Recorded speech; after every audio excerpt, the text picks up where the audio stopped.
Selamat sejahtera dan salam perpaduan kepada semua. Okey, selamat datang murid tingkatan 3. Okey, so hari ini tajuk pada hari ini ialah persaingan kuasa barat untuk mendapatkan tanah jajahan. Untuk maklumat anda dah tahu kuasa barat ini biasanya dia datang dari Eropah Eropah. Dia berlumba-lumba datang ke Asia Tenggara, Asia Tenggara.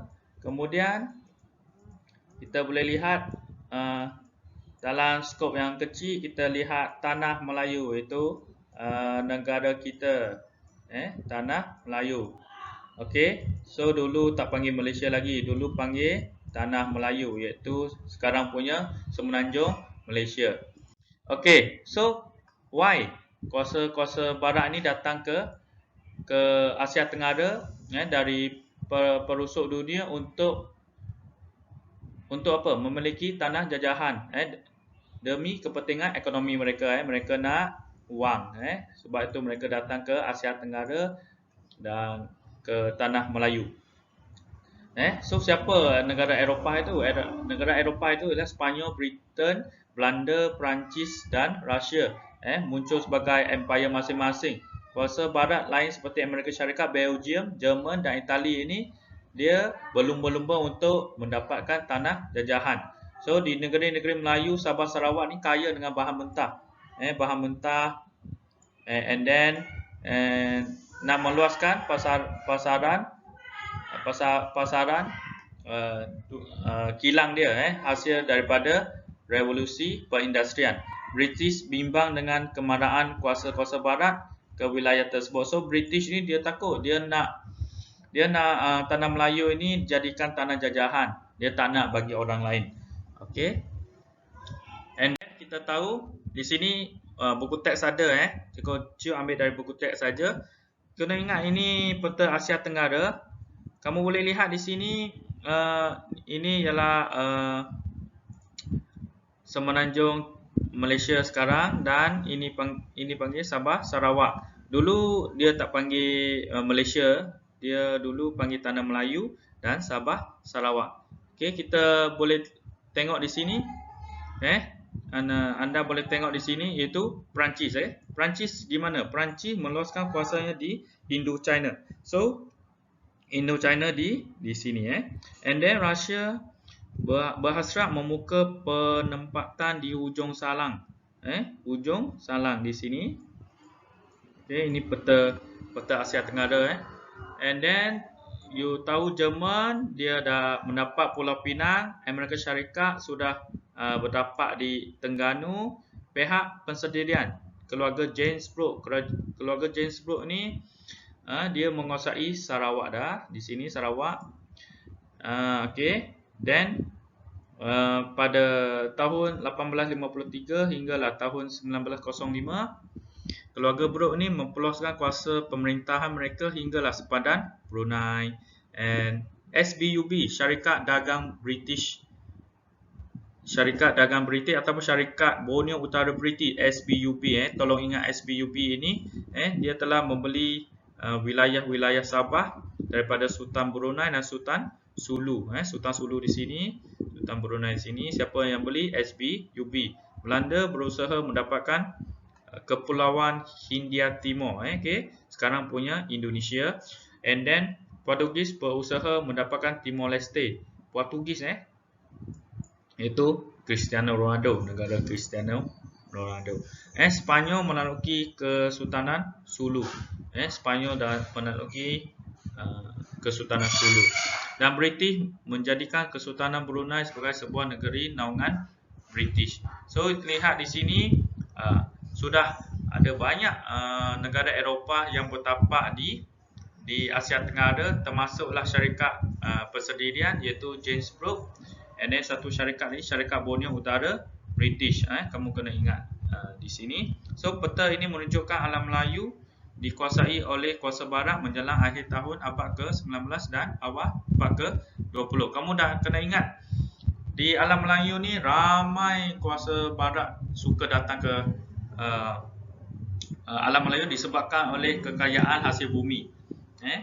Kita dah tahu bukan saja faktor alam Melayu, tetapi faktor luaran yang berlaku di Eropah, di mana faktor persaingan kuasa untuk mendapatkan tanah jajahan di alam Melayu, revolusi perindustrian, ingin meluaskan pasaran kilang mereka. So mereka kena cari tempat yang baru. Tempat yang baru ini dikenali sebagai tanah jajahan.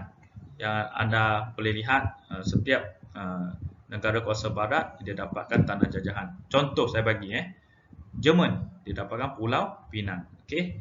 Next saya akan pergi terus Okey. Yang ini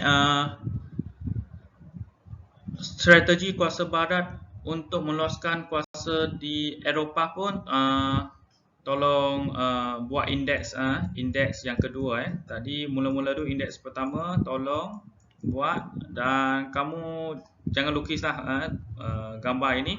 Kamu kena tahu kalau di negara kita boleh lihat ada dua saja, di mana negara Eropah itu masing-masing nak mendapatkan tanah jajahan dengan strategi masing-masing. So antara strategi dia apa dia? Teknik macam mana dia nak perang ataupun nak pastikan tanah jajahan dia dapat. Belanda ini dia guna serangan fizikal, pakatan dan perjanjian. Nanti kita akan tengok. So you tulis strategi Belanda, you tulis 1 serangan, 2 pakatan, 3 perjanjian. And then bawah dia kamu tulis strategi British ada 7 manipulasi, ugutan, desakan, tipu hela, perjanjian, pakatan, pacakan dan serangan fizikal. So 3 from Belanda and 7 from British. So yang ini pengenalan kamu kena salin semua and then buat nota seperti mana yang cikgu sudah maklum. Jom kita tengok apa yang dimasukkan strategi ini. Strategi ini kita boleh lihat secara umum tindakan mengatur manipulasi ini. Apa maksud manipulasi? Nombor 1 cikgu tulis. Manipulasi ini mengambil kesempatan untuk mencapai tujuan. Kena ingat manipulasi itu teknik. Nombor 2 ialah ugutan atau desakan. Apa maksud ugutan dan desakan? Menakut-nakutkan dengan melakukan sesuatu tindakan yang tidak baik. Untuk apa? Untuk mengenakan sesuatu. Maksudnya di sini dia ugut kamu ni, menakut-nakutkan kamu melakukan sesuatu tindakan yang tidak baik untuk dapatkan sesuatu yang dia mahu. Nombor 3, tipu hela. Tipu hela ni rasa semua dah tahu kan. Tipu hela ni maksud menipu. Menipu seseorang itu untuk tujuan mendapatkan sesuatu perkara. Nombor 4, perjanjian. Perjanjian ni janjilah. Saya janji dengan kamu, kamu janji dengan saya. Itu peristiwa seseorang atau pihak berjanji kepada seseorang atau pihak lain, atau dua orang atau dua pihak itu saling berjanji untuk melaksanakan sesuatu hal. Next kita pergi ke nombor 5, pakatan. Pakatan ini bermaksud pemuafakatan dan kerjasama antara dua pihak atau lebih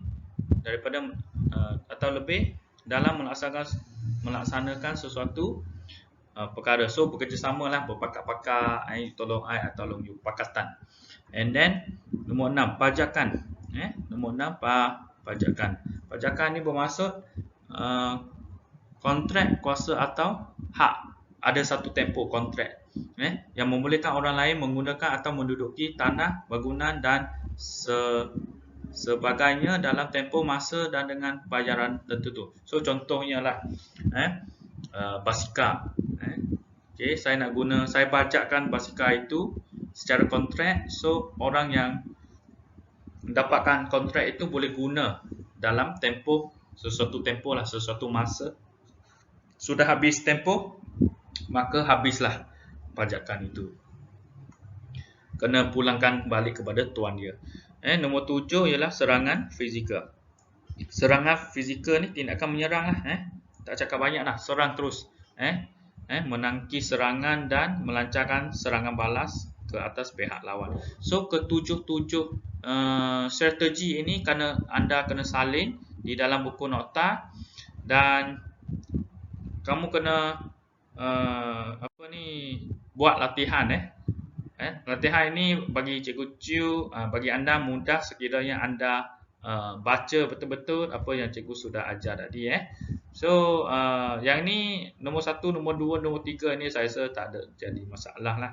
4, 5 ni tolong nyatakan tiga strategi yang digunakan oleh Belanda. Kamu buat dalam bentuk ayat, jangan dash. And then nombor 5, nyatakan 7 strategi yang digunakan oleh British. So 7 itu membuat dalam bentuk ayat dan jawab di sini.